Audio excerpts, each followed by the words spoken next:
Thank you, Lord Jesus Christ. Nous n'allons pas à l'église pour partir au ciel. Nous allons à l'église pour apprendre à connaître le Seigneur Jésus-Christ.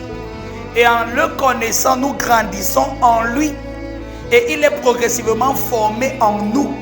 Et donc, nous sommes destinés à le devenir. Dans notre croissance spirituelle, c'est notre devenance en Christ.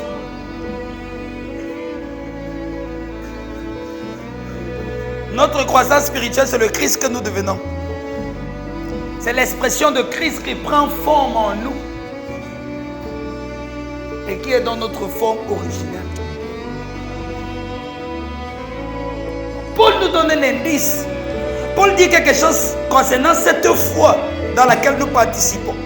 Paul nous parle de la foi des Thessaloniciens qui grandit rapidement. La foi qui fait de grands progrès. Et ce que nous remarquons directement, qui est conséquent à la foi des Thessaloniciens, c'est que pendant qu'ils sont en train de grandir, la foi dans laquelle ils sont en train de grandir génère au milieu d'une communauté. La foi des Thessaloniciens grandissait rapidement. Et cette foi au milieu d'eux a créé une communauté. Donc, qu'est-ce que nous apprenons de la foi? La foi ne se vit pas de façon individuelle. La foi, ce n'est pas l'individualisme. J'ai la foi c'est dans mon cœur. J'ai ma foi, chacun a sa foi.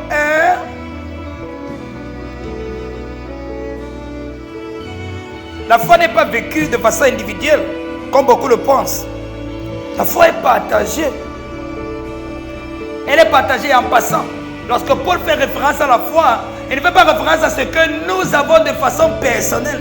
Il fait référence à une seule foi dans laquelle nous participons tous. Chacun n'a pas sa propre foi. Et c'est pour ça que les chrétiens sont tellement divisés. Parce qu'ils se disent que chacun a sa foi, chacun fait comme il veut. Chacun vit sa relation avec Dieu comme il veut. Je vous dis quelque chose. Les Thessaloniciens n'avaient pas de Bible. Mais ils avaient une communauté de la foi et pouvaient rester unis. Les chrétiens d'aujourd'hui ont tous la Bible, mais non pas la communauté. L'apôtre Paul écrit le livre des Thessaloniciens vers l'an 53-54.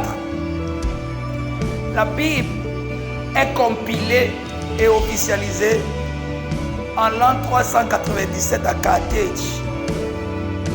Dans les Thessaloniciens ne lisaient pas la Bible. Ils n'avaient pas chacun sa propre Bible.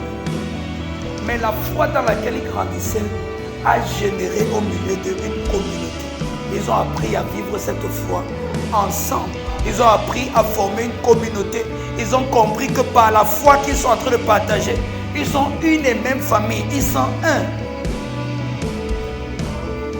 Donc une chose que j'apprends directement, c'est que quand tu commences à grandir dans la foi, ou quand tu commences à grandir spirituellement, quand tu commences à grandir dans la foi, quand tu commences à grandir spirituellement, quand tu commences à grandir dans la connaissance de Dieu, Dieu qui est amour, et quand tu commences à grandir dans l'amour que Dieu est, automatiquement tu commences à aimer les frères. Mais on a les chrétiens aujourd'hui qui ont fait des années à l'église qui ne s'aiment pas entre eux. Et ils ont grandi. J'ai 10 ans dans la foi, j'ai 15 ans dans la foi, j'ai 20 ans dans la foi. Mais on retrouve rarement des gens qui vivent en communauté, qui vivent comme une et même famille,